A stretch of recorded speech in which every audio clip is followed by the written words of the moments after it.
सभी बच्चों को मेरा प्यार भरा नमस्कार। आज हम लेक्चर 3 की तरफ मूव कर रहे हैं, जिसमें हम डेटा टाइप्स के बारे में पढ़ेंगे, जो हमारा टॉपिक नंबर 3 है। चलिए शुरू करते हैं। सबसे पहले देखेंगे कि हम डेटा टाइप इस्तेमाल क्यों करते हैं। डेटा टाइप बेसिकली एक तरीका है कैसे हम अपने प्रोग्राम्स में कोई डेटा एंटर करवा सकते हैं। Means how we can enter data, how we can enter data and what type of data we can enter into our program। क्या डेटा हम एंटर करवा सकते हैं और किस तरीके से, कैसे हम डेटा को एंटर करते हैं। तो इन दो क्वेश्चंस को सॉल्व करने के लिए हमारे पास डेटा टाइप्स होते हैं। जैसे आप देखते हैं कि किसी भी लैंग्वेज को कंस्ट्रक्ट करने के लिए हमें सबसे पहले पता होना चाहिए कि हम किन चीज़ों का वहाँ पे यूज़ करेंगे। अगर लेट सपोज आपको अपना मैसेज किसी अदर पर्सन को कन्वे करवाना है, लेट सपोज यहाँ पे एक पर्सन है और इस पर्सन को अगर किसी दूसरे पर्सन को अपनी बात पहुँचानी है, तो यहाँ पे जो मैसेज एक पर्सन से दूसरे पर्सन पे जाएगा वो किस तरीके से जाएगा, उसके लिए हमें पता होना चाहिए कि इस पर्सन को, मीन्स पर्सन 1 और पर्सन 2 दोनों को कोई ऐसी लैंग्वेज आनी चाहिए ताकि वो आपस में कम्युनिकेशन कर सकें। ठीक है, तो यहाँ पे हम देखेंगे लेट सपोज अगर इसे हिंदी आती है इस पर्सन को, तो ये हिंदी में बात करेगा, और अगर P2 को भी हिंदी आती है तो वो हिंदी समझ पाएगा। तो ये हमारा जो कॉन्सेप्ट है इसको हम बोलते हैं प्रोग्रामिंग लैंग्वेज। अब अगर हिंदी की बात मैं करूँ, हिंदी तो हमारी बेसिक कम्युनिकेशन की भाषा है, लिटरेचर की भाषा है। प्रोग्रामिंग लैंग्वेज जब हम कंप्यूटर से कनेक्ट करते हैं तो कंप्यूटर उस लैंग्वेज को समझ पाए, इसलिए हम प्रोग्राम्स बनाते हैं। सिमिलरली अगर कोई पर्सन प्रोग्रामिंग नहीं जानता है तो वो कंप्यूटर से कनेक्ट नहीं कर सकता है, कंप्यूटर को इंस्ट्रक्शन नहीं दे सकता है। अब प्रोग्राम्स के अंदर अगर कोई डेटा हमें कंप्यूटर को देना है, वो कैसे देंगे? वो with the help of variables. Variables की हेल्प से हम डेटा प्रोग्राम में पहुंचाएंगे। इन वेरिएबल्स में किस टाइप का डेटा जाना चाहिए ये डिसाइड करते हैं डेटा टाइप्स। मीन्स क्या डेटा हम भेजें और कैसे हम उस डेटा को भेजें। इन दो क्वेश्चंस को हमारे डेटा टाइप्स रिजॉल्व करते हैं। डेटा टाइप्स की अगर बात करें, अगर हम सिंपल कम्युनिकेशन की लैंग्वेज में बात करें तो हमारे पास अल्फ़ाबेट्स होते हैं, इनको हम बोल सकते हैं data types. Similarly small alphabets होते हैं, इनको भी हम बोल सकते हैं डेटा टाइप्स। अगर कहीं पे हम न्यूमेरिकल एनालिसिस कर रहे हैं, किसी नंबर से हम डील कर रहे हैं, तो वहाँ पे जो हमारा डेटा टाइप होगा वो 0 to 9।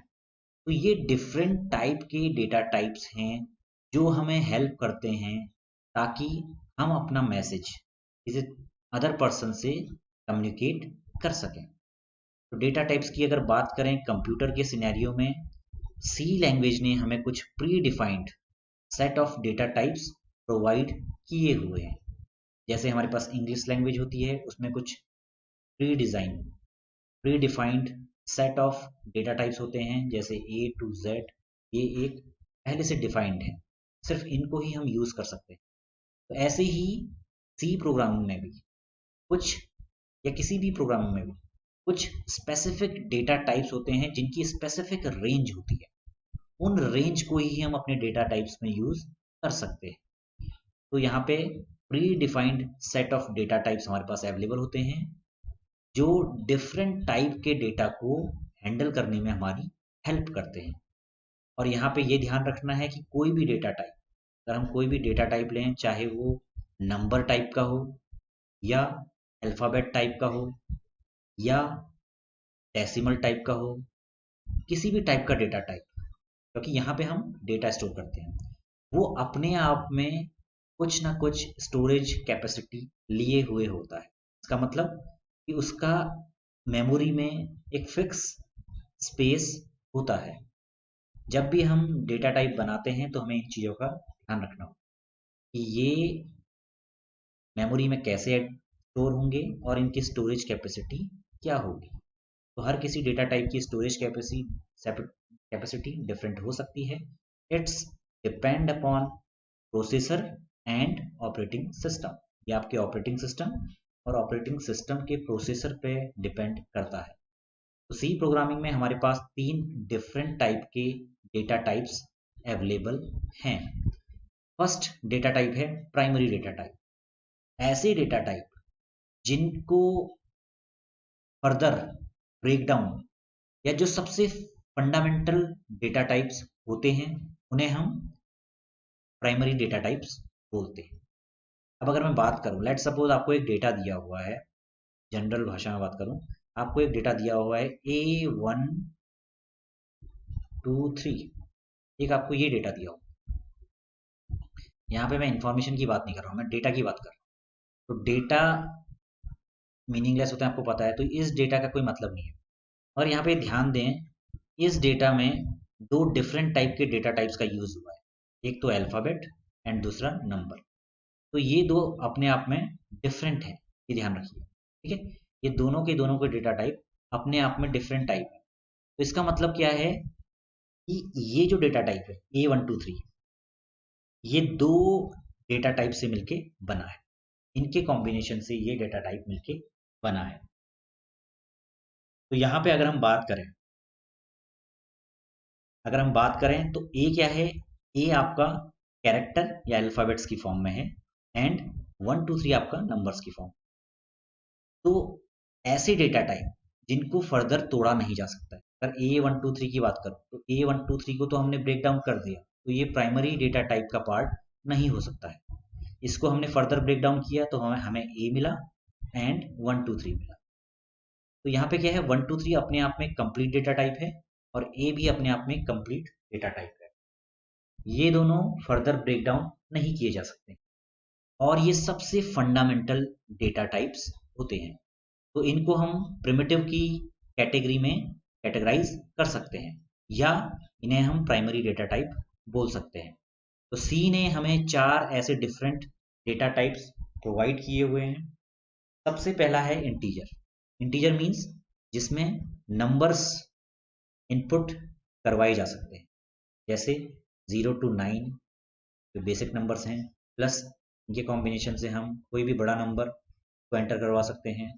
तो जो भी नंबर स्टोर करने के लिए हम डेटा टाइप यूज करते हैं उसे हम इंटीजर डेटा टाइप बोलते हैं।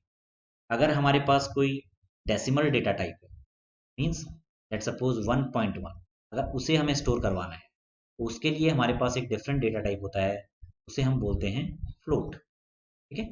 तो एक फ्लोट डेटा टाइप हमारे पास अवेलेबल होता है जिसमें हम डेसिमल डेटा को स्टोर करते हैं। ऐसे ही एक डिफरेंट डेटा टाइप हमारे पास अवेलेबल है जिसे हम कैरेक्टर बोलते हैं। कैरेक्टर में हम स्मॉल a to z या capital A to Z in alphabet का यूज करते हुए जो भी कैरेक्टर स्टोर करते हैं उसे हम कैरेक्टर डेटा टाइप बोलते हैं। और एक लास्ट डेटा टाइप है वॉइड। वॉइड का मतलब कुछ नहीं, इसमें हम कोई भी डेटा स्टोर नहीं करते, जो सिर्फ और सिर्फ आपके फंक्शंस के डिक्लेरेशन में आपके काम आता है। मीन्स फंक्शन कुछ चीज रिटर्न करेगा या नहीं, अगर नहीं रिटर्न करेगा तो उसे हम बोलते हैं वॉइड डेटा टाइप, ठीक है। ये हमेशा फंक्शंस में यूज होता है। फ्यूचर में हम जब फंक्शन बनाएंगे तो हम देखेंगे कैसे हम वॉइड का यूज करते हैं फंक्शंस के लिए और कैसे अन्य डेटा टाइप हम यूज करते हैं हमारे फंक्शंस में। तो ये 4 डिफरेंट टाइप के डेटा टाइप्स जो कि प्राइमरी टाइप के हैं हमारे पास अवेलेबल हैं। सबसे पहला है इंटीजर, जो सिर्फ और सिर्फ होल नंबर को रिप्रेजेंट करने के लिए या स्टोर करने के लिए यूज किए जाते हैं। सेकंड है आपका डेसिमल। डेसिमल के लिए हम फ्लोट का यूज करते हैं। देन अल्फाबेट्स, अल्फाबेट्स के लिए हम कैरेक्टर का यूज करते हैं एंड फोर्थ है वॉइड। तो ये 4 प्राइमरी डेटा टाइप हैं जिनका यूज हम सी में as a primary data type करते हैं। अब प्राइमरी डेटा टाइप्स को मिला के अगर कोई नया डेटा टाइप सी में एग्जिस्ट करता है उसे हम डिराइव्ड डेटा टाइप, ठीक है। तो डिराइव्ड डेटा टाइप के टाइप क्या है, यहाँ पे अगर हम देखें एरे। एरे जो है वो अपने आप में एक क्या है, derived data type, which means अगर आप एक एरे बना रहे हैं, लेट सपोज आपने एक एरे डिक्लेयर किया है इंट a10, तो इसका मतलब क्या है, आपने एक एरे बनाया है 10 नंबर्स, मीन्स नंबर का आपने यहाँ पे यूज किया हुआ है। आपने एक ऐसा एरे बनाया हुआ है जिसमें 10 नंबर स्टोर हो सकते हैं, तो इनको 10 में कैटेगराइज कर लीजिए। तो यहाँ पे 10 डिफरेंट नंबर आप स्टोर करवा सकते हैं। तो ये प्राइमरी डेटा टाइप जो कि हमारा इंटीजर डेटा टाइप है उससे मिलके बना होता है। सिमिलरली स्ट्रक्चर की बात करें, स्ट्रक्चर हमारा ऐसा डेटा टाइप है जिसमें आप डिसिमिलर प्राइमरी डेटा टाइप को स्टोर करवा सकते हैं। मतलब इसका मतलब क्या है, अगर आप एक लेट सपोज स्टूडेंट है, स्टूडेंट की कोई इंफॉर्मेशन आपके पास है, स्टूडेंट की इंफॉर्मेशन माइट भी हो सकती है रोल नंबर जो कि नंबर है, ठीक है। ऐसे ही दूसरा हो सकता है नेम जो कि स्ट्रिंग है, थर्ड हो सकता है एड्रेस जो कि अपने आप में एक स्ट्रिंग है, ठीक है। तो ये भी एक स्ट्रिंग है। तो यहाँ पे आप देखेंगे कि आपके पास 3 एट्रीब्यूट स्टूडेंट के अंदर हैं। तो अगर इन स्टूडेंट को आपको बनाना है, इस स्टूडेंट जो हमारे पास क्वांटिटी है उसको रिप्रेजेंट करना है, तो उसको रिप्रेजेंट करने के लिए आप स्ट्रक्चर का यूज करेंगे। क्यों? क्योंकि स्टूडेंट के अंदर ऐसे 3 एट्रीब्यूट हैं जो आपस में डिफरेंट है। का मतलब रोल नंबर इंटीजर टाइप का है, नेम स्ट्रिंग टाइप का है एंड एड्रेस स्ट्रिंग टाइप का है। तो जब आप इन तीनों को कंबाइन करेंगे, इन तीनों को कंबाइन करते हुए आप स्टूडेंट को रिप्रेजेंट करेंगे, तब आपको स्ट्रक्चर का यूज करना पड़ेगा। ये आपने सी प्रोग्रामिंग में पढ़ा होना चाहिए क्योंकि बहुत बड़ी चीज नहीं है। यहाँ पे एक जस्ट एक रिवीजन लेक्चर है जिसमें डेटा टाइप्स के बारे में हम डिस्कस कर रहे हैं। यूनियन भी सिमिलर टाइप का एक डेटा टाइप है जो कि combination of dissimilar data type से मिलकर बना होता है। मतलब आप वहाँ पे इंटीजर भी यूज कर सकते हैं जैसे रोल नंबर, देन स्ट्रिंग भी यूज कर सकते हैं, स्ट्रिंग में आपका नेम आ सकता है, एड्रेस आ सकता है, देन आप अल्फा न्यूमेरिक भी यूज कर सकते हैं ईमेल को रिप्रेजेंट करने के लिए, ठीक है। तो इन सब के कॉम्बिनेशन से जो आप एंटिटी दर्शाएंगे उसे हम एक यूनियन की फॉर्म में दर्शा सकते हैं। स्ट्रक्चर और यूनियन में डिफरेंस क्या है? स्ट्रक्चर क्या होता है, जितने भी एट्रीब्यूट आप इसमें डिक्लेयर करेंगे, जितने भी डेटा टाइप या जितने भी वेरिएबल आप इसमें डिक्लेयर करेंगे, स्ट्रक्चर की स्टोरेज कैपेसिटी इन सबका कंबाइन होती है, ये ध्यान रखना है। लेट सपोज आपने एक स्ट्रक्चर बनाया स्टूडेंट, मैं बात करूं स्ट्रक्ट एस, इसको मैं इसके अंदर मैं इंटीजर रोल नंबर बना रहा हूँ, एक integer roll number, then character array, string हमेशा कैरेक्टर एरे की फॉर्म में होता है सी में, तो यहाँ पे मैं नेम बना रहा हूँ और उसके बाद कैरेक्टर एरे की ही हेल्प से मैं एड्रेस भी यहाँ पे डिक्लेयर कर रहा हूँ।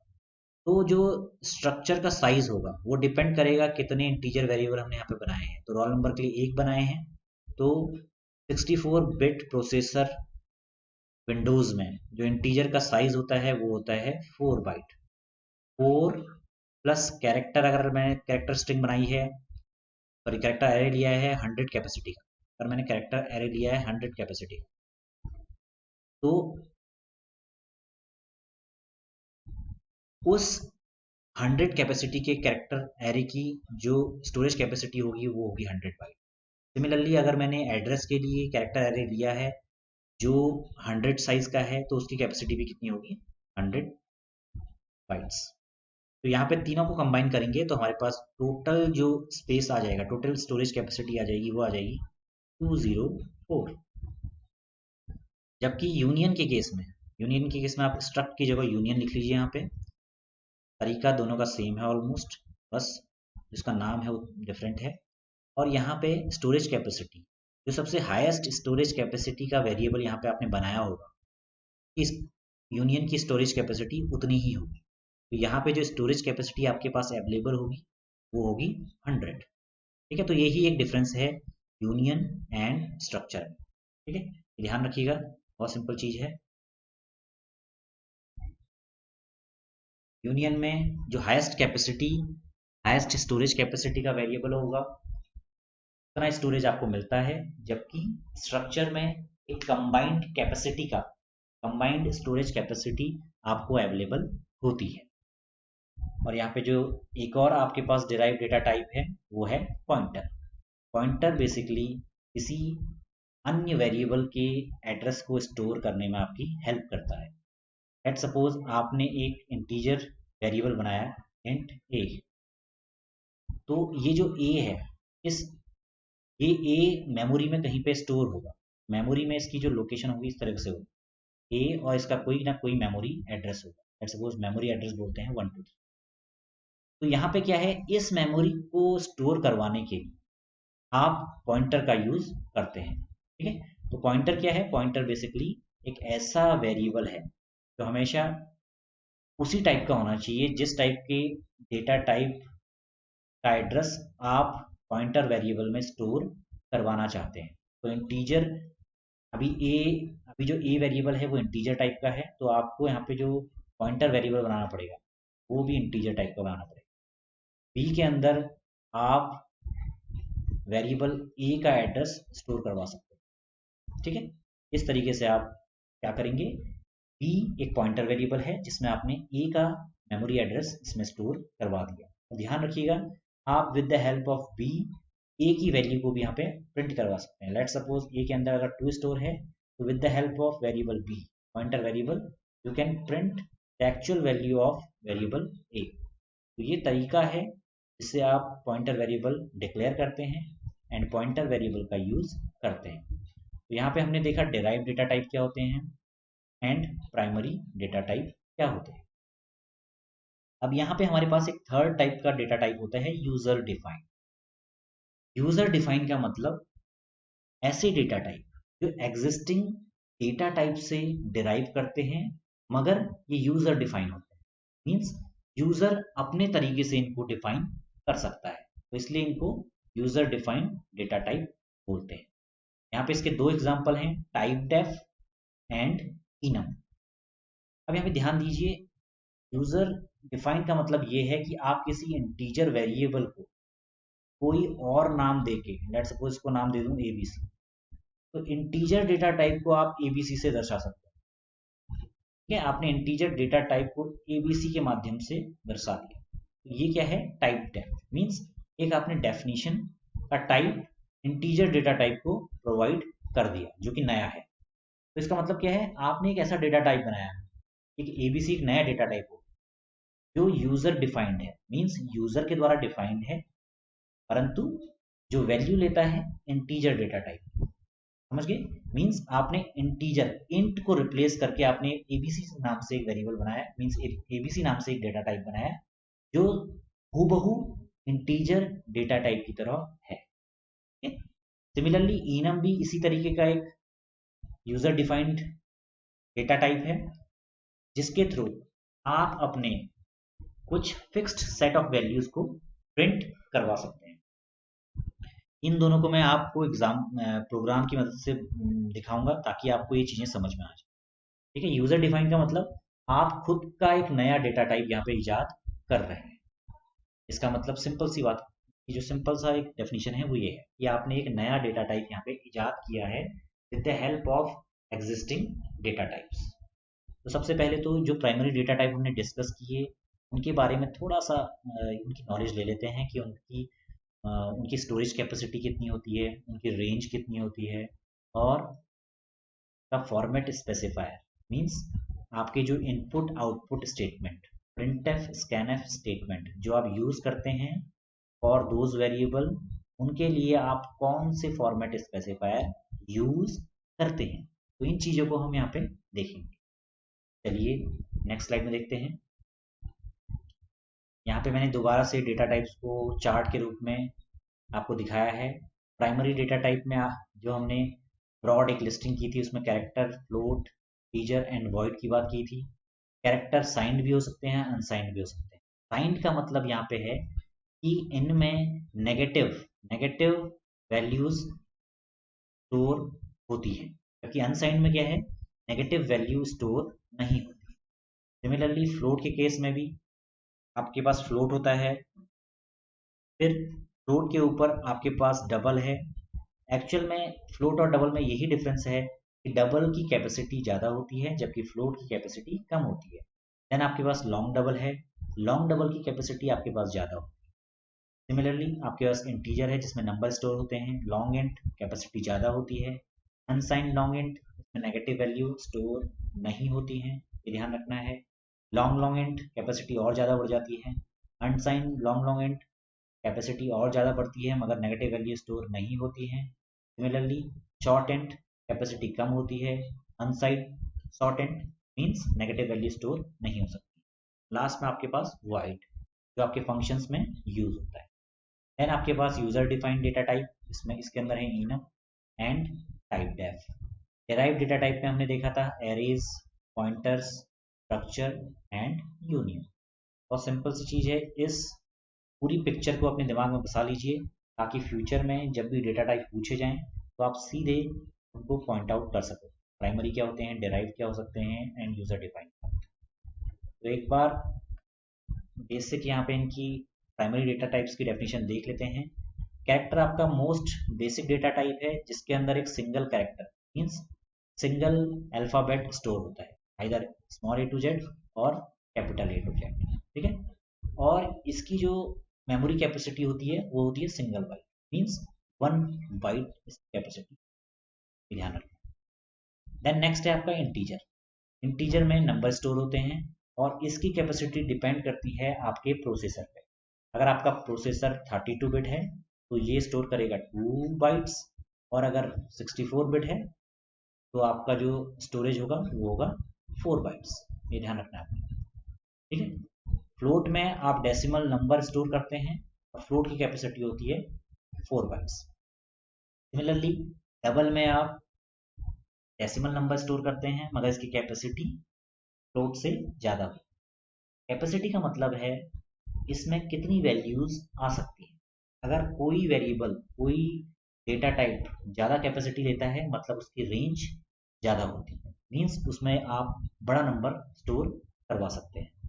तो यहाँ पे मैंने आपको शो किया हुआ है शॉर्ट इंट की कैपेसिटी, ये अकॉर्डिंग टू 64 बिट प्रोसेसर है। विंडोज़ का जो 64 बिट प्रोसेसर है उसके अकॉर्डिंग हमने यहाँ पे डिफाइन किया हुआ है। तो शॉर्ट इंट मेमोरी में 2 बाइट्स लेता है और उसकी रेंज होती है दिस मच, ठीक है। एंड इसका जो फॉर्मेट स्पेसिफायर होता है वो होता है %hd। आपका जो %d जो फॉर्मेट स्पेसिफायर होता है वो इंटीजर के लिए होता है और उसके आगे अगर आपने h लगा दिया वो शॉर्ट इंट के लिए यूज होगा। सिमिलरली अगर आपको अनसाइंड शॉर्ट इंट यूज करना है तो उसकी जो मेमोरी कैपेसिटी होती है 2 बाइट्स होती है, यहाँ पे नेगेटिव वैल्यूज नहीं होंगी और उसका फॉर्मेट स्पेसिफायर होगा %he। सिमिलरली अनसाइंड इंट का तो कैपेसिटी होगी 4 बाइट्स, यहाँ पे टोटल रेंज बढ़ जाएगी और उसका जो फॉर्मेट स्पेसिफायर होगा %b। देन आपका इंटीजर, इंटीजर की कैपेसिटी 4 बाइट्स, इसकी जो रेंज होती है बढ़ जाती है एंड यहाँ पे इसको डिनोट करने का तरीका, इसके लिए जो फॉर्मेट स्पेसिफायर हम यूज करते हैं वो होता है %d। देन आपके पास लॉन्ग इंट, लॉन्ग इंट का जो मेमोरी कैपेसिटी होती है 4 बाइट्स, यहाँ पे जो स्टोरेज कैपेसिटी होती है similar to above one, and इसका जो नोटेशन है जो फॉर्मेट स्पेसिफायर वो है %ld। अनसाइंड लॉन्ग इंट, यहाँ पे नेगेटिव वैल्यूज नहीं होंगी, कैपेसिटी होती है 4 बाइट्स और फॉर्मेट स्पेसिफायर है %lu। Similarly long long int की कैपेसिटी होती है 8 बाइट और यहाँ पे जो आपके रेंज होती है बहुत ज़्यादा बढ़ जाती है क्योंकि 8 बाइट्स आ गई हैं और जो इसका फॉर्मेट स्पेसिफायर है वो है %lld। Similarly unsigned long int और यहाँ पे जो उसका स्टोरेज कैपेसिटी होती है वो होती है 8 बाइट्स और रेंज यहाँ पे ऑटोमेटिकली आपकी बहुत ज़्यादा बढ़ जाएगी। तो ध्यान रखना है कि जो आपकी स्टोरेज कैपेसिटी होती है मीन्स जो आपकी बाइट्स हैं उस पर डिपेंड करता है कि वो वेरिएबल कितनी वैल्यू स्टोर कर सकता है और यहाँ पे फॉर्मेट स्पेसिफायर होता है %lle। सिमिलरली साइंड कैरेक्टर की जो कैपेसिटी होती है वो होती है 1 बाइट, यहाँ पे जो वैल्यू स्टोर हो सकती हैं फ्रॉम -128 to 127 एंड जो इसका फॉर्मेट स्पेसिफायर होता है वो होता है %c, ये ध्यान रखना है। अनसाइंड कैरेक्टर, यहाँ पे मेमोरी कैपेसिटी होती है 1 एंड जो यहाँ पे इसकी रेंज होती है 0 to 255। और यहाँ पे जो फॉर्मेट स्पेसिफायर हम यूज़ करते हैं वो होता है %c। सिमिलरली फ्लोट के लिए 4 बाइट्स, रेंज बढ़ जाती है, एंड जो फॉर्मेट स्पेसिफायर हम यूज़ करते हैं वो है %f। डबल के लिए 8 बाइट्स, मेमोरी कैपेसिटी और रेंज बढ़ जाती है, %lf इसका फॉर्मेट स्पेसिफायर होता है। यहाँ पे लॉन्ग डबल मेमोरी कैपेसिटी होती है 12 बाइट्स, रेंज ऑटोमेटिकली बढ़ जाती है और %lf से इसका फॉर्मेट स्पेसिफायर डिनोट कर सकते हैं। ठीक है, तो ये सारी चीज़ें हैं। अब ध्यान देने वाली बात ये है कि जो हमारा कैरेक्टर है वो माइनस में कैसे हो जाएगा। तो बेसिकली आप देखेंगे जो भी कैरेक्टर आप सी या किसी भी लैंग्वेज में लेते हैं, तो आप जब लेट सपोज आपने एक कैरेक्टर लिया, कैरेक्टर वेरिएबल आपने बनाया, character A is equal to इसके अंदर आपने स्टोर किया सी, तो एक्चुअल में ये जो सी है ये किसी नंबर से बाइंडेड है, मीन्स ये सी किसी नंबर से ऑटोमेटिकली बाइंड रहता है। अगर आप किसी कैरेक्टर वेरिएबल को प्रिंट करवाएंगे with the help of %d, तो आपको उसके करस्पॉन्डिंग जिस नंबर से वो बाइंड है वो नंबर आपको मिल जाएगा। इसको हम बोलते हैं आस्की वैल्यूज। तो ये ध्यान रखना है कि कोई भी कैरेक्टर आपके नंबर से बाइंड रहे। तो इस टेबल को आपको बिल्कुल याद कर लेना है, क्योंकि फ्यूचर में जो फॉर्मेट स्पेसिफायर होंगे वो आपको यूज़ करने पड़ेंगे। इतनी मेमोरी आपका कौन सा डेटा टाइप लेता है ये सब आपको पता होना चाहिए। नेक्स्ट अगर हम देखें, यहाँ पे जो मेन चीज़ है, मेन जो हमें देखना है कैसे with the help of program हम इन चीज़ों को यूज़ करेंगे। तो यहाँ पे अभी तक हमने पढ़े primary data types, derived data types and user defined data types. सबसे पहले एक बार हम प्राइमरी डेटा टाइप्स का साइज देख लेते हैं, कैसे इनका साइज हमारे कंप्यूटर में स्टोर रहता है with the help of size of function. उसके बाद हम यूजर डिफाइंड डेटा टाइप के रिगार्डिंग एक प्रोग्राम करके देखेंगे। तो चलिए प्रोग्राम की तरफ बढ़ते हैं।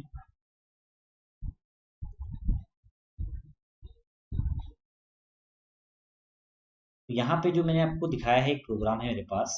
इस प्रोग्राम में मैं क्या कर रहा हूँ, मैंने 4 डिफरेंट टाइप के डेटा टाइप के करस्पॉन्डिंग वेरिएबल्स बनाए हुए। तो मैंने यहाँ पे एक इंट वेरिएबल बनाया है, फ्लोट वेरिएबल बनाया है, देन कैरेक्टर वेरिएबल बनाया है एंड लास्ट में डबल वेरिएबल बनाया है। अब मैं यहाँ पे क्या कर रहा हूँ, मैं सारे के सारे जो मेरे वेरिएबल हैं उनको with the help of format specifier print करवा रहा हूँ और उनका साइज चेक कर रहा हूँ with the help of size of function.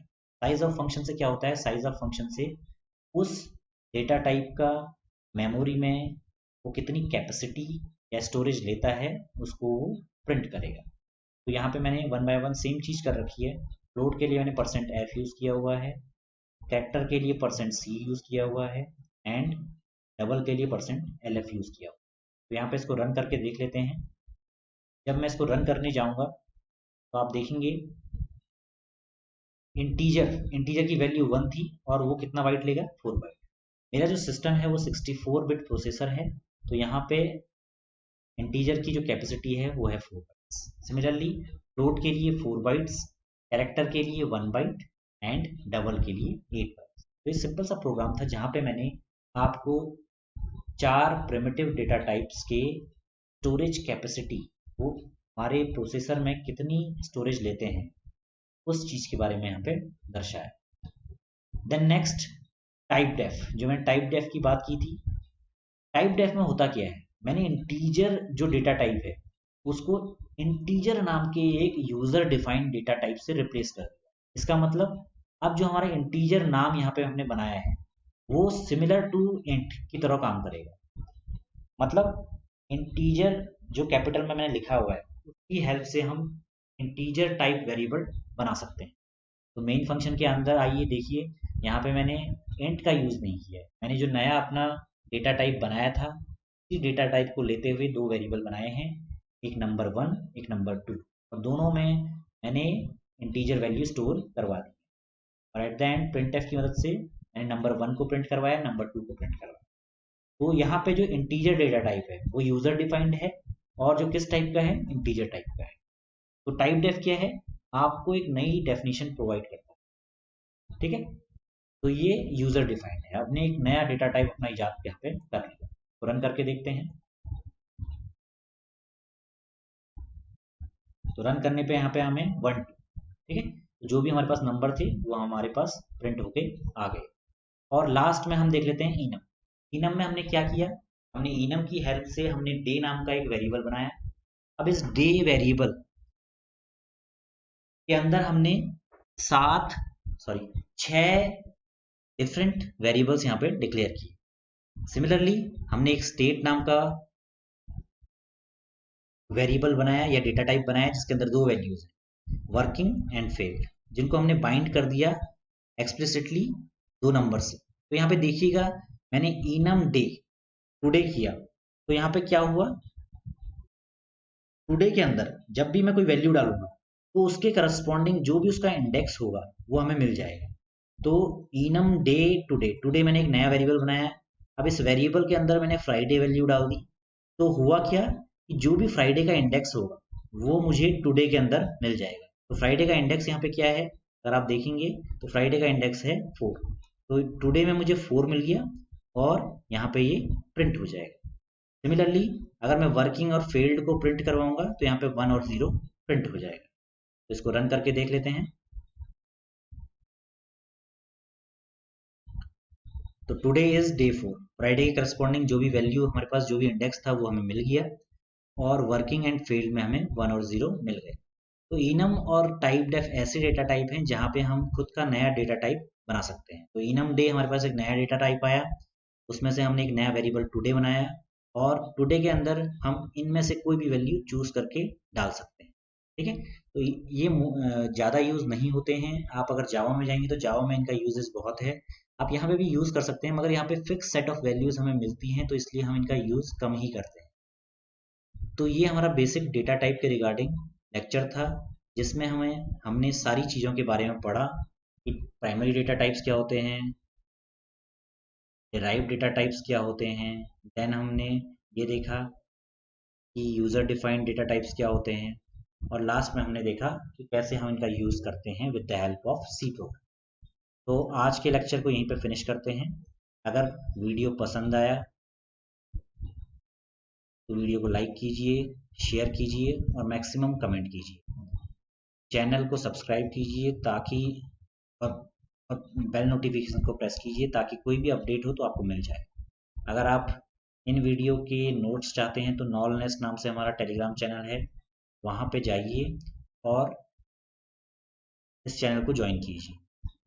And at the end अगर कोई भी आपकी क्वेरी है जो आप कमेंट सेक्शन पे नहीं पूछ पा रहे हैं तो आप हमें मेल भी कर सकते हैं। हमारा मेल आईडी है knowledgenest@gmail.com।